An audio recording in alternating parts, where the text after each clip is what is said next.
Bangga menyandang predikat kuda hitam, ia yakin mampu hadapi persaingan pilkada paling panas saat ini. Baginya, kompetisi ini adalah proses pendewasaan diri. Diremehkan hingga panen buli, tak surutkan tekadnya untuk jadi orang nomor 1 di DKI.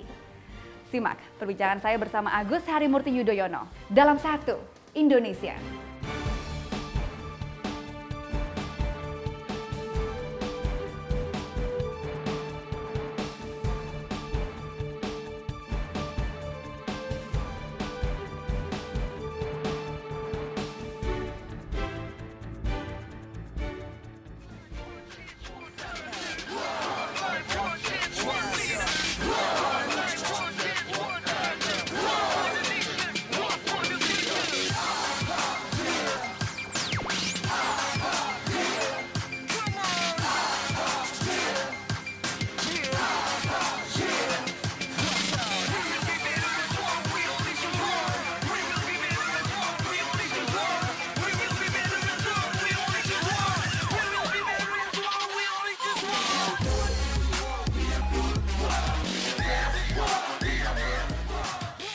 AHY hari ini ada di Satu Indonesia. Terima kasih loh Mas Agus sudah bersedia hadir di program ini. Iya, terima kasih. Karena kan sibuk banget kampanye pasti kan? Iya, saya senang karena alhamdulillah di hampir semua, bisa dikatakan di semua tempat yang saya kunjungi, saya datangi saat bergerilya lapangan, saya selalu diterima dengan sangat baik.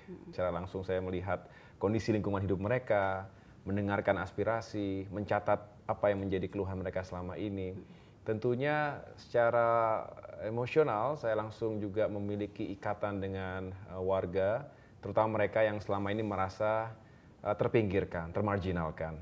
Tetapi juga tidak selalu serba emosional, tetapi juga banyak yang lucu-lucu, yang menggembirakan. Termasuk di sana sini saya ya bersama ibu-ibu juga ya gitu ya.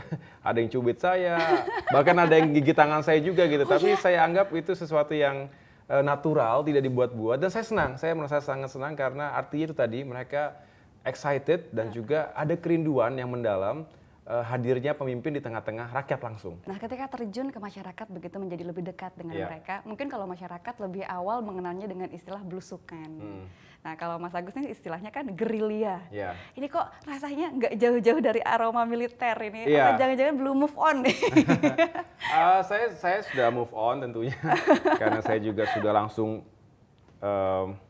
menyelami suka duka dinamika dunia politik yang luar biasa penuh dengan tantangan. Saya mengadopsi gerilya, taktik gerilya.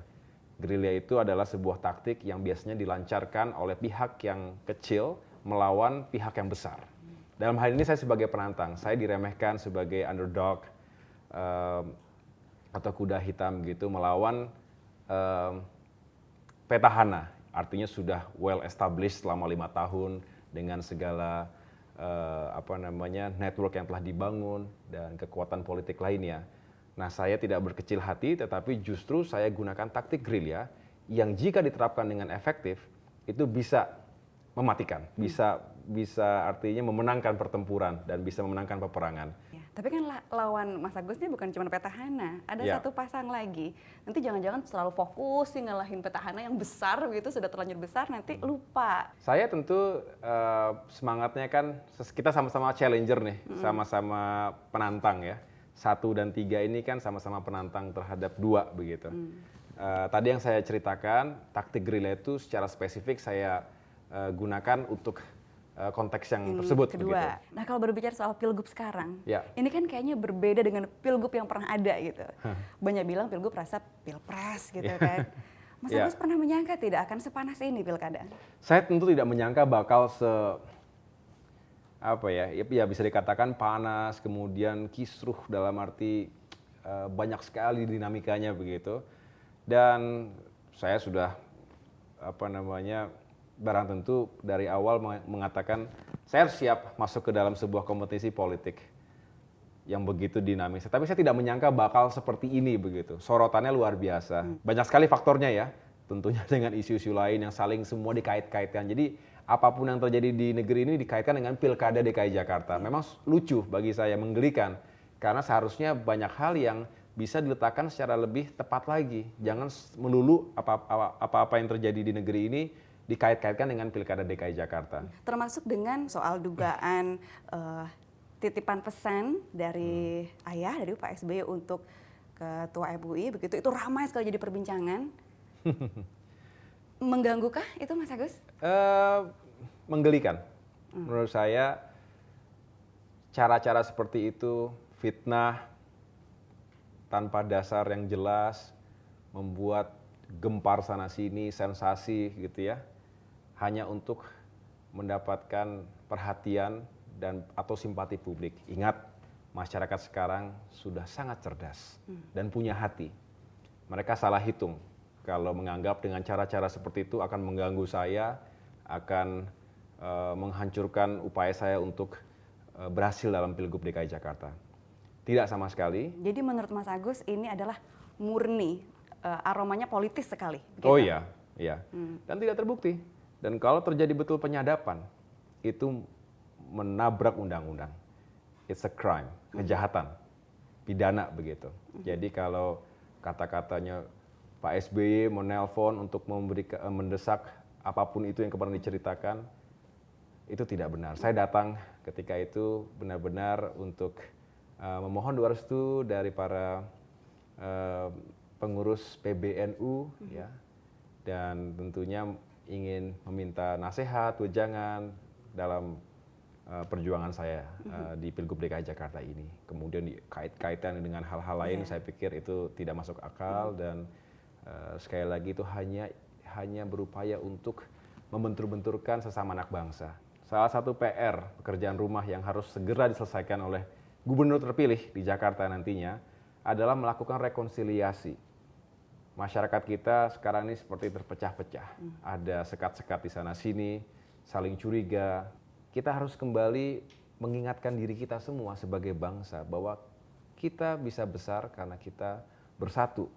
Walaupun kita berbeda-beda, dan itu harus dipegang sampai kapanpun, walaupun semakin modern Jakarta ini, tidak boleh kemudian menjadi kelompok-kelompok yang individualis, yang tidak menghargai satu sama lain.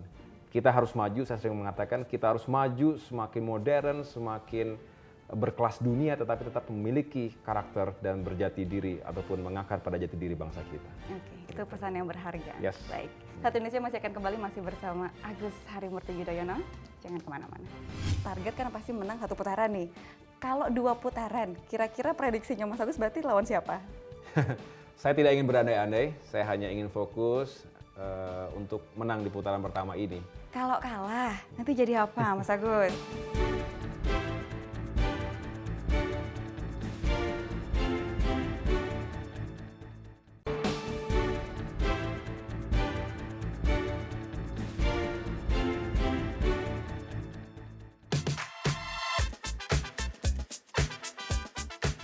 Dia tuh masih muda, terus juga emang sih kelihatan tegas.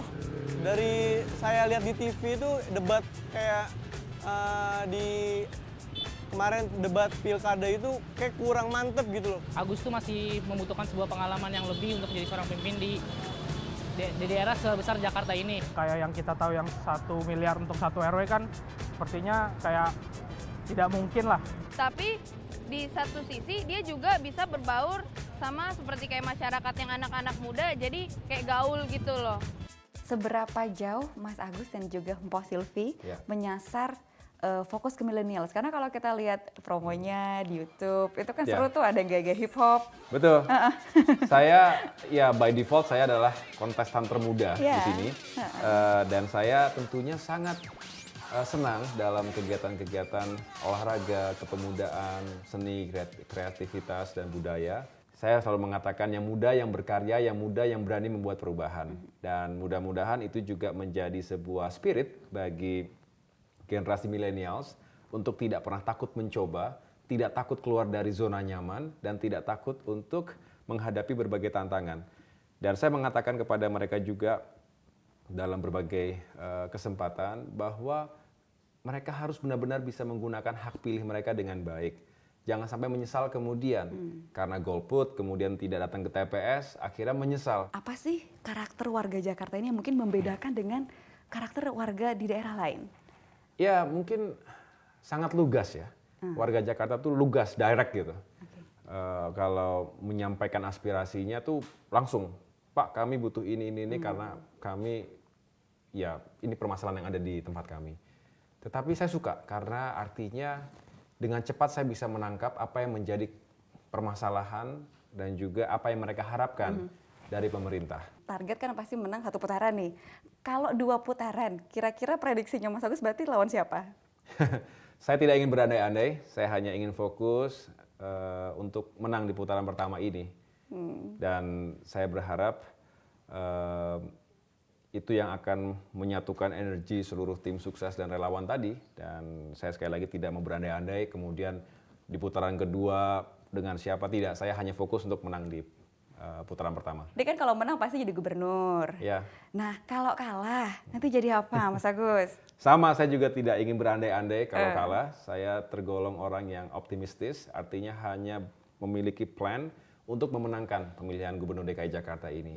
Karena berpikir kalah, berandai-andai kalau kalah mau kemana, mau jadi apa, itu dengan sendirinya akan mengurangi semangat dan kepercayaan diri. Dan itu berbahaya. Berbahaya buat diri saya sendiri dan berbahaya untuk tim sukses, termasuk para relawan dan warga yang sudah memiliki harapan yang sangat besar untuk saya dan Mpok Silvi menjadi pemimpin mereka.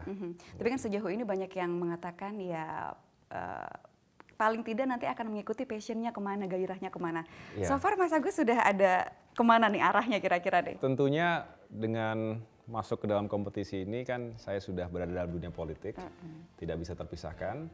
Tetapi saya dimanapun saya berada, dalam posisi apapun, saya ingin terus berkontribusi yang terbaik untuk kemajuan masyarakat, bangsa dan negara. Dan itu komitmen saya sejak saya juga disumpah menjadi perwira TNI. Apa itu? Aduh.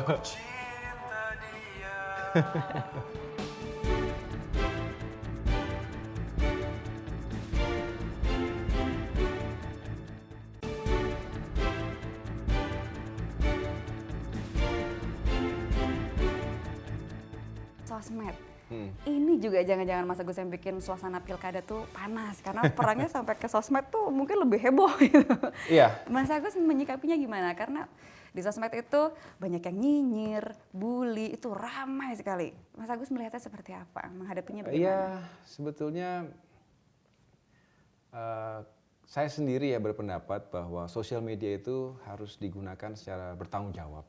Jangan sampai sosmed yang seharusnya mendekatkan kita semua, membuat dunia semakin borderless, tanpa batas, tapi justru kalau digunakan dengan tidak bertanggung jawab, dengan tidak beretika, malah bisa memecah belah sesama anak bangsa begitu.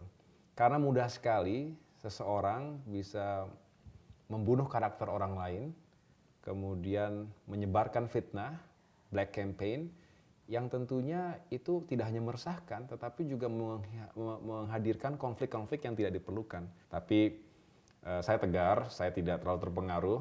Saya biasa menghadapi situasi yang genting selama di TNI, jadi kalau hanya menghadapi bully di media sosial, hoax, ataupun yang saya anggap itu merugikan secara personal, saya tidak terlalu terpengaruh. Tentu tim membantu saya mengklarifikasi kalau benar-benar, kalau memang itu sesuatu yang tidak benar, tidak faktual, tetapi saya akan tetap fokus pada perjuangan saya. Dan bagi saya itulah tantangan dan dinamika suka duka dalam kehidupan berpolitik.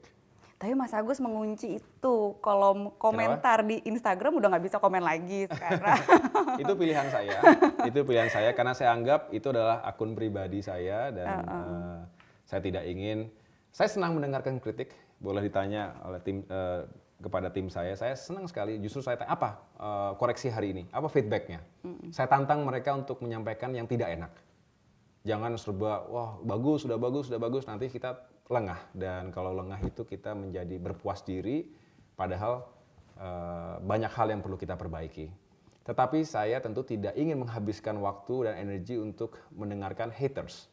Yang dengan sengaja, secara sistematik memang hanya ingin menjatuhkan atau mempropagandakan sesuatu yang tidak benar. Nah kalau Mas Agus kan bisa tegar gitu Iya. kan, ya udahlah kunci aja, lock aja komennya, nggak usah dibaca-baca gitu daripada mengganggu. Tapi istri gitu kan, keluarga, bagaimana cara Mas Agus menegarkan mereka? Justru sebaliknya, mereka yang begitu tegar kadang-kadang. Artinya justru mereka, tenang aja Pap, kata istri saya Anissa begitu kan. Nggak usah dipikirin, kalau aku dibully nggak usah dipeduliin. Nggak masalah, yang penting kamu tetap fokus, konsentrasi dengan perjuangan, dengan gerilya lapangan, itu biasa. Jadi kami berdua juga sudah punya komitmen, termasuk keluarga saya yang lainnya gitu ya, ibu bahkan ya, suka juga mendapatkan bully, serangan-serangan. Ibu adalah seorang wanita yang sangat tegar dan saya sangat bersyukur beliau juga terus membesarkan hati saya untuk terus lakukan saja apa yang saya anggap dan saya yakin itu benar. Dan kembali lagi tujuan perjuangan saya kali ini adalah untuk rakyat juga. Tapi kalau misalnya melihat akun sosial medianya Mbak Anissa misalnya, kayaknya lebih update gitu, kayaknya ada program ada di situ gitu dibandingin punya Mas Agus gitu. Ya tentunya saya tidak punya banyak waktu ya untuk mengupdate secara setiap saat begitu. Tetapi kalau Anissa tentunya dia lebih aktif dan ikut menyiarkan apa yang dilakukan oleh saya. Salah satunya ada ini nih Mas Agus, yang juga di-share sama Mbak Anissa nih. Yang gambar ini, bisa nggak sih kita bangun Jakarta dengan geser bukan gusur? Di situ ada salah satu solusi sementaranya adalah bisa bergeser warga pindah sementara ke hunian warga lain di sekitarnya agar lahan yang dibutuhkan siap untuk dibangun. Ini karena nggak bisa dikomen, mungkin jadinya pengen tahu ini maksudnya dipindahkan ke hunian warga yang sementara itu numpang di rumah tetangga atau? Bukan, maksudnya begini, jadi kita bikin kan semacam pilot project, ya, kita hadirkan dulu satu bangunan yang sudah siap sehingga bisa bergeser dulu ke sana sambil terus dilakukan secara bertahap begitu. Nah, dengan mengkonversi dari lahan hunian horizontal menjadi vertikal kan dengan secara logis kita bisa menghemat lahan. Ya lahan tanahnya begitu, sehingga dari katakanlah ya kita akhirnya tidak harus juga mengganggu upaya untuk merasakan normalisasi sungai misalnya begitu, karena tadi mengkonversi lahan hunian yang sifatnya horizontal menjadi vertikal dan itu dilakukan secara bertahap. Tentunya dibangun dulu yang satu secara bertahap masuk, kemudian sambil yang lainnya dibangun kembali dan itu saya yakini bisa dilakukan. Kalau tidak dimengerti konsep yang sederhana ini menurut saya, ya bukan menjadi persoalan saya yang penting sudah menjelaskan kepada publik dan memang harus dibuktikan. Nanti pada saatnya saya akan buktikan jika insya Allah saya terpilih menjadi gubernur. Karena tadi kita sudah menyinggung peran istri, saya ingin putarkan satu cuplikan tayangan yang isinya adalah ini. Apa itu? Aduh.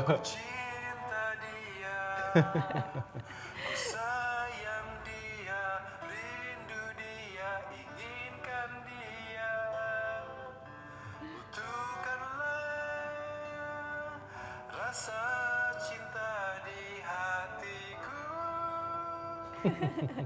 hanya padanya, untuk dia. Saya suka sekali lagu ini. Saya dedikasikan untuk Anissa, istri saya tercinta yang hari ini berulang tahun ke-35.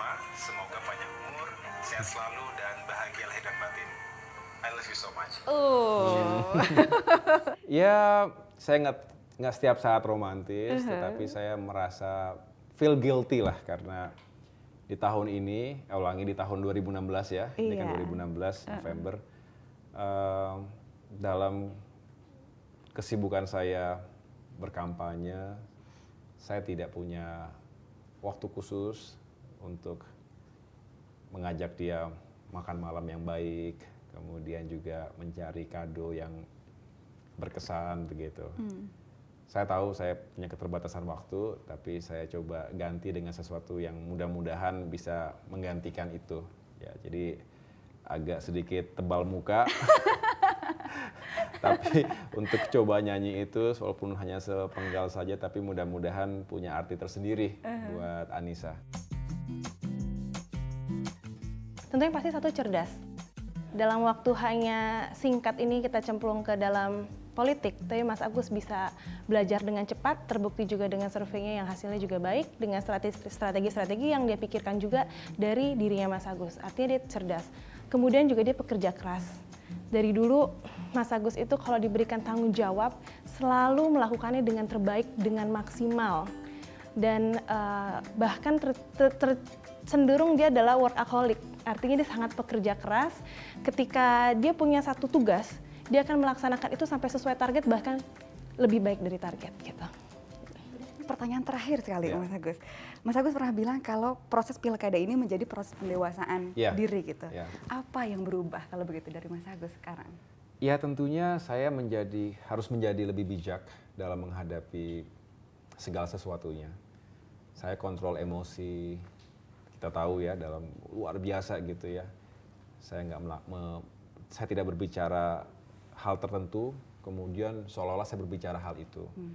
Dipelintir, terus difitnah, diserang pribadi dan keluarga saya dan lain sebagainya. Tentu semua itu menyakitkan dan kalau tidak tegar mungkin kita sudah sakit dari awal begitu. Tetapi saya mengatakan ya inilah sebuah realitas kehidupan saya yang baru. Saya harus dengan cepat beradaptasi dengan ini semua. Saya tegar menghadapinya, tetapi tentu saya mengatakan bahwa hidup adalah universitas yang abadi. Setiap saat saya belajar, setiap saat saya mencoba memperbaiki diri. Baik, terima kasih sekali Mas Agus sudah hadir di program ini. Demikian Satu Indonesia kali ini. Saksikan terus Satu Indonesia minggu depan di jam yang sama 14.30 waktu Indonesia Barat. Saya Rahma Hayunindya. Sampai jumpa. Terima kasih.